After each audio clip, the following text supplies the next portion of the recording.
Assalamualaikum, hai guys, balik lagi di channelku. Yeay, akhirnya aku kembali.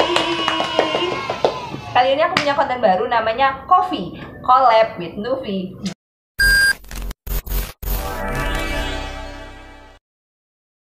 Nah, kalau di Coffee itu sebenarnya dalam satu frame itu ada aku dan orang lain. Aku nggak sendirian gitu. Dan kali ini aku juga sedia buah.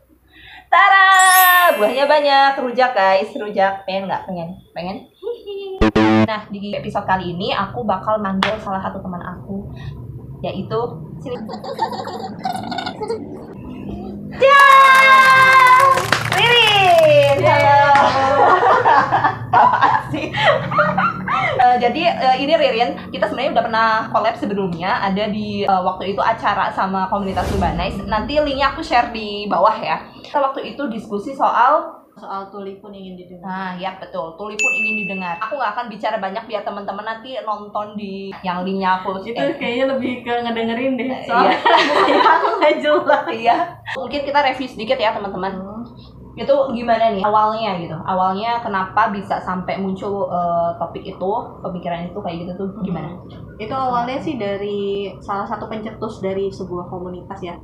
Aku tuh masuk di komunitas juru ketik muslim.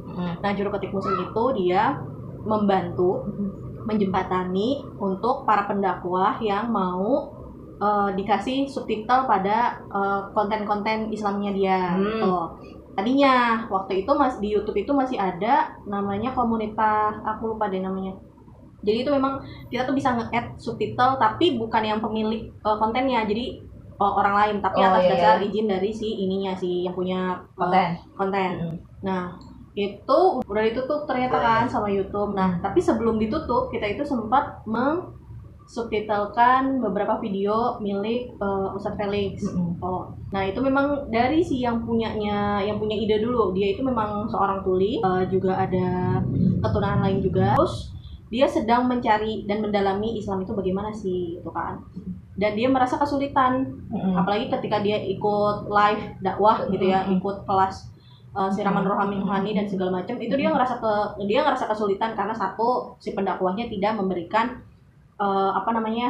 guru ya, bukan juru bicara, apa sih aku lupa yang ini ya itu dia nggak dikasih. Terus dia harus nyari teman yang mau nulisin atau ngetik apa yang dibicarakan sama si pendakwah gitu.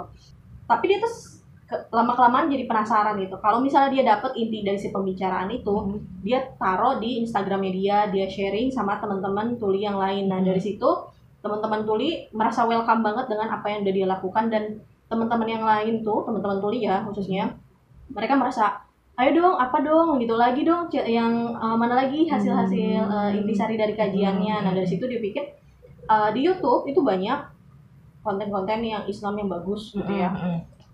Tapi kekurangannya adalah mereka tidak menyediakan subtitle. Jadi untuk orang-orang yang tuli, mereka tetap butuh bantuan. Nah, makanya dia ini menginisiasi teman-teman yang bisa dengar untuk bantu isi subtitle itu. Awal-awalnya sih kita dikasih tahu ya, intinya kan itu sebenarnya mudah banget ya.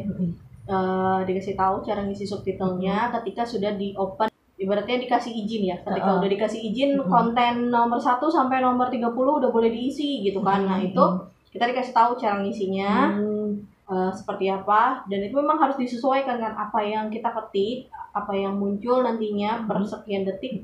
Itu harus sesuai dengan apa yang diomongin sama si pembicara atau konten kreatornya. Jadi itu berawal dari kebutuhan teman-teman yang tuli untuk belajar Islam gitu ya.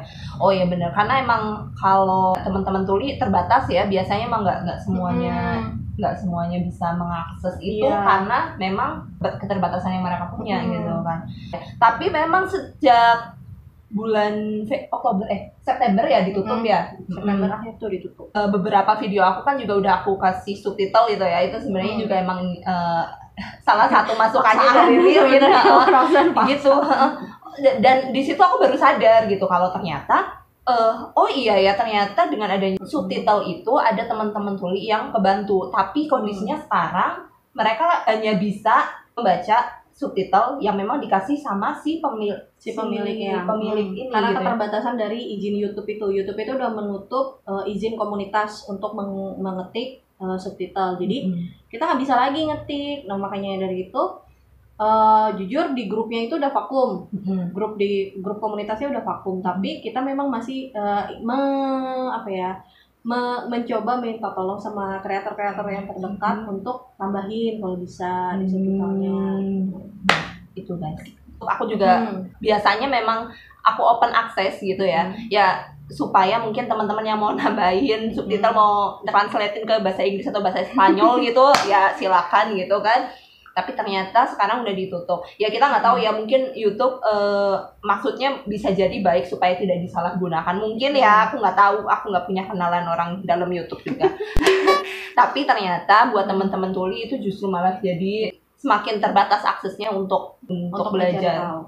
Kesini-sini sebenarnya untuk juru bahasa isyarat di acara-acara besar mulai ada, apalagi kan semenjak COVID ini beberapa petinggi juga mulai melibatkan juru bicara yang live langsung ada di belakangnya dia buat meng-translate untuk orang-orang tuli gitu ya. Kesini-sini event-event besar kayak Muslim Faith, iya yang kayak gitu yang ada penceramah-penceramahnya itu kan dia pakai layar besar, terus di situ ada disediain juga juru bahasa isyarat. Itu udah mulai membumi sih, tapi memang belum seluruhnya.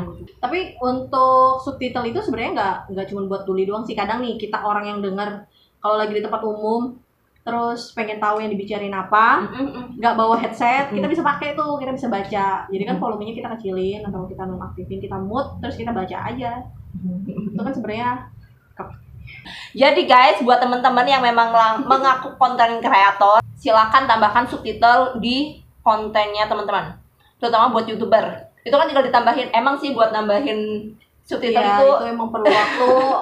Tambahin lagi ya, mikir lagi. Kadang kan apa yang kita omongin suka nggak dipikirin, jadi kadang kita ngomong apa itu ya. Video kan ya sekitar 6-8 menit itu aja bisa habis waktu paling cepat setengah jam itu kalau lagi kilat banget itu.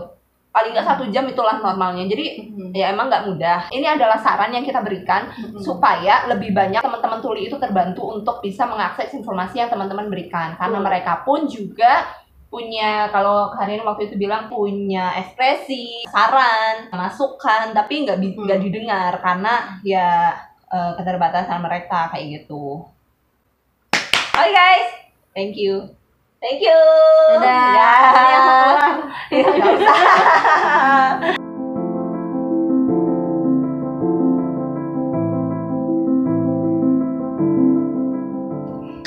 Assalamualaikum. Ini episode ke-1. Iya. Ini mangganya masih remaja. SMP gitu kayaknya sih. Mangganya masih ABG.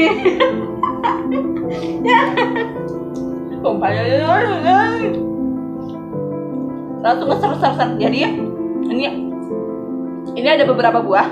Ada kedondong, mangga muda, mangga nggak yang muda-muda banget.